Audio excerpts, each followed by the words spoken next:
ঢাকা বিশ্ববিদ্যালয়ের শিক্ষার্থী হিসেবে ডাকসু নির্বাচনের যে মনোনয়ন ফর্ম বিশ্ববিদ্যালয় প্রশাসন ছেড়েছে, আজকে সেটার শেষ দিন।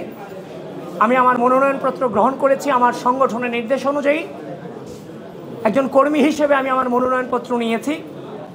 এখনও পর্যন্ত বাংলাদেশ জাতীয়তাবাদী ছাত্রদলের প্যানেল প্রকাশিত হয়নি, নির্ধারিত হয়নি।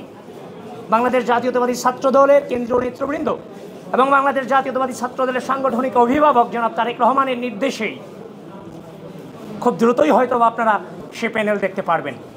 এখন কথা হচ্ছে যে আমি আমার সংগঠনের ক্ষুদ্র কর্মী হিসেবে জাতির এই ক্রোশাল মুভমেন্টকে আমরা লিড করেছি।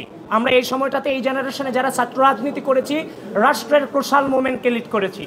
ডাকসু কোনো শুধুমাত্র ঢাকা বিশ্ববিদ্যালয়ের ম্যাটার নয়, ডাকসু নির্বাচন গোটা বাংলাদেশের ম্যাটার। সুতরাং এই ক্রোশাল মুভমেন্টকে লিড করার জন্য আমরা এগিয়ে এসেছি, ফর্ম তুলেছি। আমার সংগঠন আমাকে যে জায়গায় দিবে আমি সেই জায়গায় সংগঠনকে লিড করব। সুতরাং আপাতত বলতে পারছি না আমি কোন পদে লড়াই করব।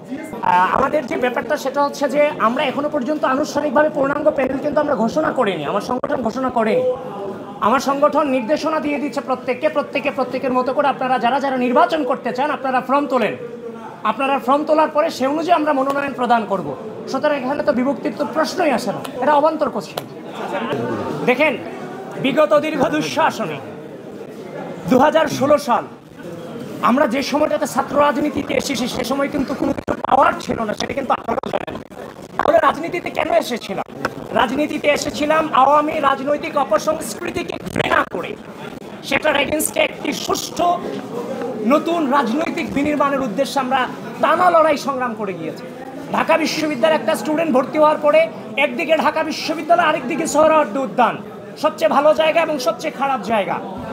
তো সুতরাং একটা স্টুডেন্টকে ঢাকা বিশ্ববিদ্যালয়ের পড়াশোনা, গবেষণা, রেজাল্ট, সহশিক্ষা, একজন শিক্ষার্থীকে পরিপূর্ণ ব্যক্তিত্ব সম্পন্ন এবং দেশপ্রেমিক হিসেবে গড়ে তোলাটাই ছাত্র রাজনীতির প্রধানতম কাজ। সুতরাং আমরা ঢাকা বিশ্ববিদ্যালয়ের শিক্ষার্থীদেরকে প্রপারলি মানব সম্পদে গড়ে তোলার জন্য যা যা প্রয়োজন নতুন বাংলাদেশের নতুন রাজনৈতিক সংস্কৃতিতে সেটা নিয়ে আসার জন্য সর্বাত্মক চেষ্টা থাকবে।